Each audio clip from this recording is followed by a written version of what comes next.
പാതയോരത്തിന്റെ പ്രിയപ്പെട്ട പ്രേക്ഷകർക്കൊപ്പം ഞാനിപ്പോൾ നിൽക്കുന്നത് ആലപ്പുഴ ജില്ലയിലെ കായംകുളത്തിനടുത്തുള്ള ചരിത്ര പ്രധാനമായ ഒരു കൊട്ടാരത്തിന് മുൻപിലാണ്.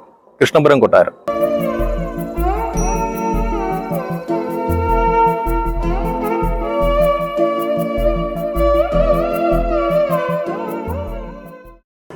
പതിനെട്ടാം നൂറ്റാണ്ടിൽ അന്നത്തെ തിരുവിതാംകൂർ മഹാരാജാവായിരുന്ന അനിഴം തിരുനാൾ മാർത്താണ്ഡവർമ്മയാണ് ഈ കൊട്ടാരം പണി കഴിപ്പിച്ചിട്ടുള്ളത്.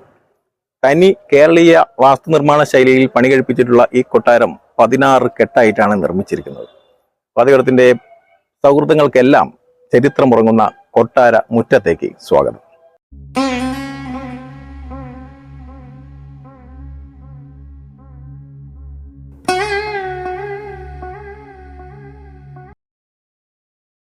പാതയോരം ചാനൽ ആദ്യമായിട്ട് കാണുന്ന സൗഹൃദങ്ങൾ ചാനൽ സബ്സ്ക്രൈബ് ചെയ്യാൻ മറക്കരുത്. നിങ്ങളുടെ അഭിപ്രായങ്ങളും നിർദ്ദേശങ്ങളും ചാനലിന്റെ കമന്റ് ബോക്സിൽ രേഖപ്പെടുത്തണം. മുന്നോട്ടുള്ള യാത്രകളിൽ ഞങ്ങൾക്കത് പ്രിയപ്പെട്ടതായിരിക്കും.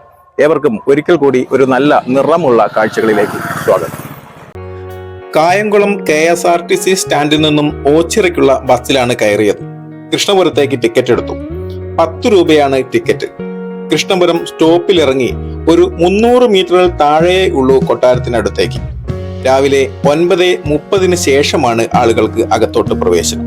മുതിർന്നവർക്ക് 25 രൂപയും കുട്ടികൾക്ക് 5 രൂപയുമാണ് ടിക്കറ്റ് നിരക്ക്. കായംകുളത്തിന്റെ പഴയ പേര് ഓടനാട് എന്നായിരുന്നു. തിരുവിതാംകൂർ രാജ്യസ്ഥാപകനായ മാർത്താണ്ഡവർമ്മ ഓടനാട് രാജാക്കന്മാരിൽ നിന്നും 1746 ഈ പ്രദേശം പിടിച്ചെടുത്ത് വേണാടിനോട് ചേർത്തു. ഓടനാടിന്റെ അവസാനത്തെ ഭരണാധികാരി കോതവർമ്മ രാജാവായിരുന്നു. ഓടനാട് രാജവംശത്തിന്റെ കോട്ട കൊത്തളങ്ങൾ ഇടിച്ചു നിരത്തി 1729 1758 ഇടയിലുള്ള കാലഘട്ടത്തിൽ മാർത്താണ്ഡവർമ്മ ഇന്നു കാണുന്ന കൊട്ടാരത്തിന്റെ ആദ്യ രൂപം പണി കഴിപ്പിച്ചു. രാമയ്യൻ ദളവയ്ക്കായിരുന്നു നിർമ്മാണത്തിന്റെ മേൽനോട്ട ചുമതല.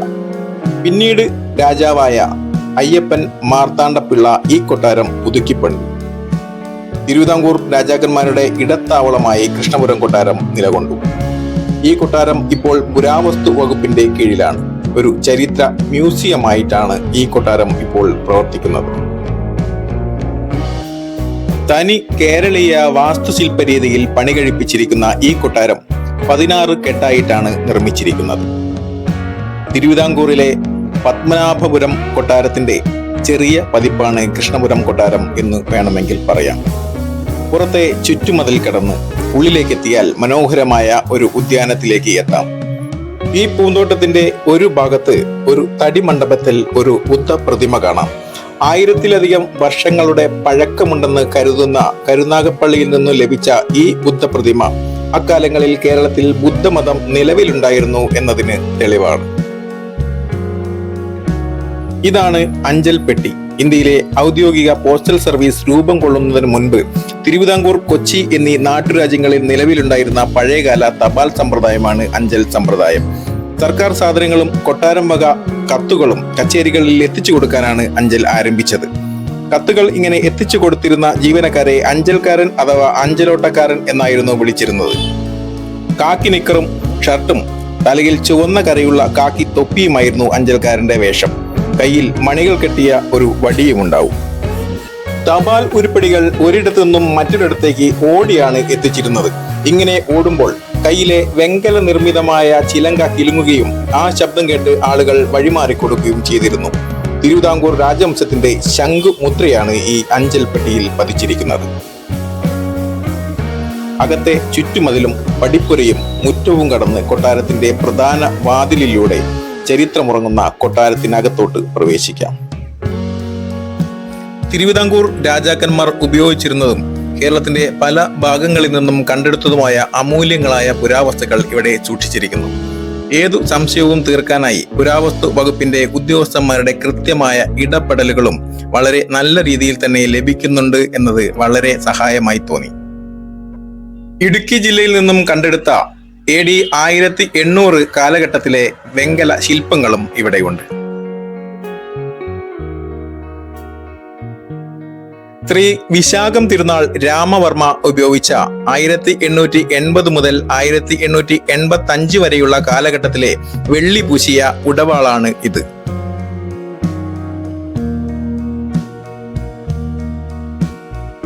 പ്രാചീന കാലത്ത് ഉപയോഗിച്ച റാത്തൽ, തോല എന്നീ തൂക്കു കട്ടികളാണിവ. ഇന്നത്തെ കാലഘട്ടത്തിൽ ഇത്തരം അളവ് തൂക്കങ്ങൾ ഉപയോഗിച്ചിരുന്ന കാലഘട്ടത്തെക്കുറിച്ച് അത്ഭുതം തോന്നാം, അതോടൊപ്പം അവയുടെ കൃത്യതകളെക്കുറിച്ചും.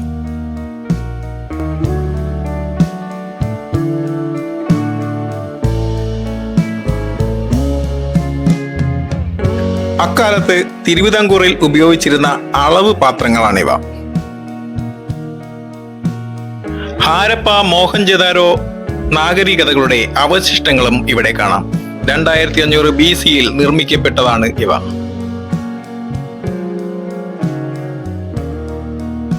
മൃതദേഹങ്ങൾ അടക്കം ചെയ്യുന്നതിന് പ്രാചീന കാലത്ത് ഉപയോഗിച്ചിരുന്ന വലിയ മൺപാത്രങ്ങളാണിത്. നന്നങ്ങാടി എന്ന പേരിലാണ് ഇത് അറിയപ്പെടുന്നത്. മൃതദേഹങ്ങളോടൊപ്പം ആയുധങ്ങൾ, പാത്രങ്ങൾ എന്നിവയും ഇതിൽ അടക്കം ചെയ്ത് മണ്ണിൽ കുഴിച്ചിടുകയായിരുന്നു പതിവ്. മഹാശിലാകാലത്തെ ശവസംസ്കാര രീതികളിൽ ഒന്നായിരുന്നു.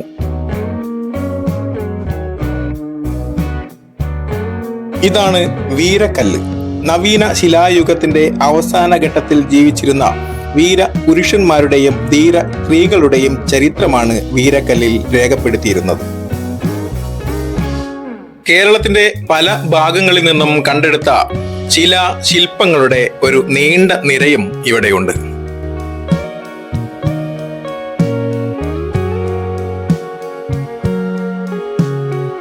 8-ാം നൂറ്റാണ്ട് മുതൽ 18-ാം നൂറ്റാണ്ട് വരെ പ്രചാരത്തിലുണ്ടായിരുന്ന ഒരു ലിപി സമ്പ്രദായമാണ് വട്ടെഴുത്ത്. പാറയോ ചെമ്പ് തകിടോ ചൂഴ്ന്നെടുത്ത് എഴുതുന്നതുകൊണ്ട് വെട്ടെഴുത്ത് എന്നും ഈ ലിപിയെ വിളിക്കാറുണ്ട്. പാലക്കാട് ജില്ലയിലെ ആലത്തൂരിൽ നിന്നും കിട്ടിയ ശിലാശാസനമാണിത്. അക്കാലത്തെ രാജകൽപ്പനകളാണ് കരിങ്കല്ലിൽ കൊത്തിവെച്ച ശിലാശാസനങ്ങൾ. 154 ചതുരശ്ര അടി വിസ്തീർണമുള്ള കേരളത്തിലെ പഴക്കമേറിയ ചുവർചിത്രം ഇവിടെയാണ് എന്നതും കൃഷ്ണപുരം കൊട്ടാരത്തിന്റെ ഒരു പ്രത്യേകതയാണ്. ഇത് 18-ാം നൂറ്റാണ്ടിൽ വരച്ചെടുത്തതാണ്.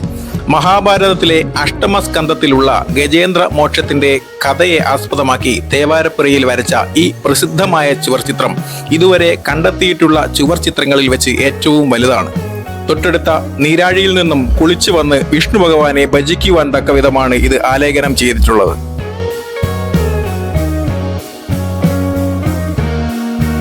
കോഴിക്കോട്, പാലക്കാട് ജില്ലകളിൽ നിന്നും ലഭിച്ച കൈവിലങ്ങുകളും അന്ന് പീരങ്കിയിൽ ഉപയോഗിച്ച ഉണ്ടകളും പ്രദർശനത്തിലുണ്ട്.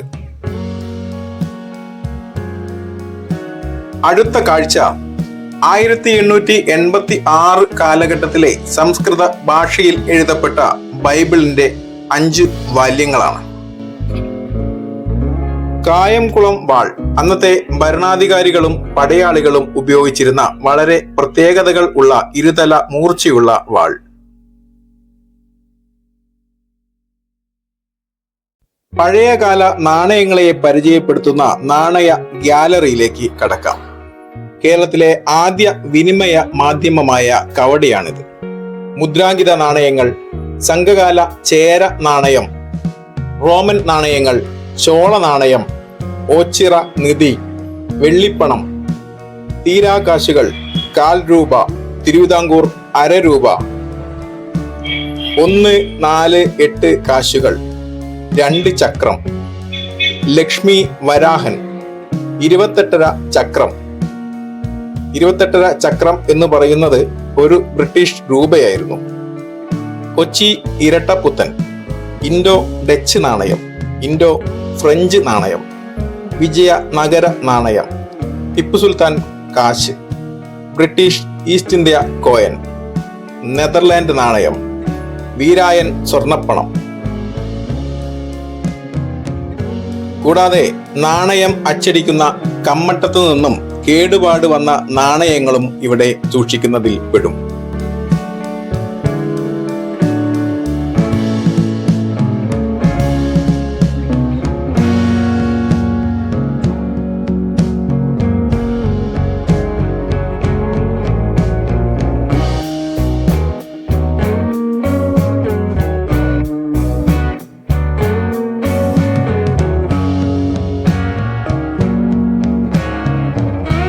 പുറകുവശത്തായി അടുക്കളയോട് ചേർന്ന് മനോഹരമായ ഒരു കുളമുണ്ട്.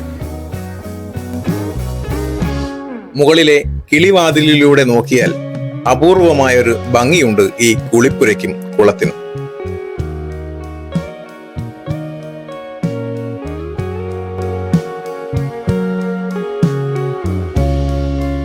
കൊട്ടാരത്തിന്റെ പാചക പുരയാണിത്. അന്ന് ഉപയോഗിച്ചിരുന്ന അടുക്കള ഉപകരണങ്ങളിൽ ചിലത് ഇവിടെ അടുക്കി വെച്ചിട്ടുണ്ട്.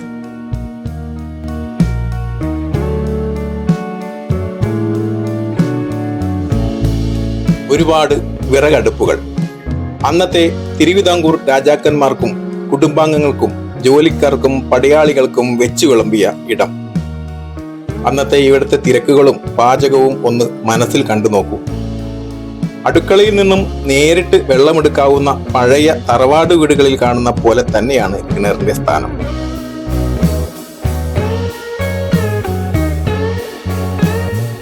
ഗജേന്ദ്രമോക്ഷം ചുവർചിത്രത്തോട് ചേർന്ന് വേറെയും മ്യൂറൽ പെയിന്റിങ്ങുകൾ കാണാം. കാലപ്പഴക്കത്താൽ നിറം മങ്ങിപ്പോയ ദൃഷ്ടികൾ.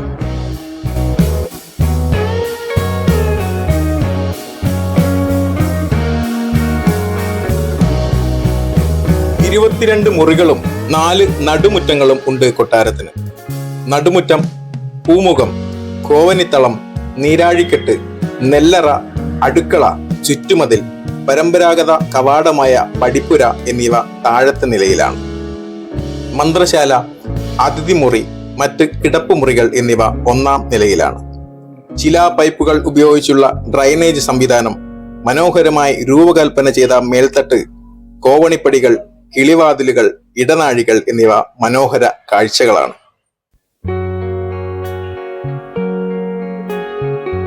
കാലപ്പഴക്കത്തിന്റെയും കേരളീയ വാസ്തുകലാ വൈഭവം കൊണ്ടും ഓർമ്മകളിൽ നിന്നും കൃഷ്ണപുരം കൊട്ടാരം എന്നും മായാതെ നിലനിൽക്കും.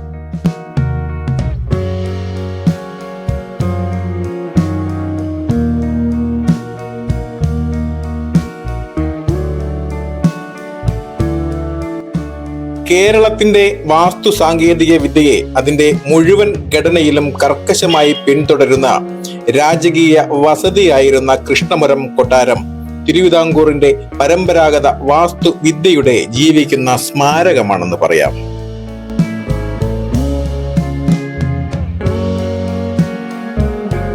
പാതയോരത്തിന്റെ ഈ കൊട്ടാരം കാഴ്ചകൾ ഇവിടെ അവസാനിക്കുകയാണ്. ഇനി മറ്റൊരു യാത്രയിൽ നിറമുള്ള കാഴ്ചകളിൽ ഞങ്ങളോടൊപ്പം നിങ്ങളും ഉണ്ടാവുന്ന വിശ്വാസത്തോടു കൂടി തൽക്കാലം വിടവാങ്ങും.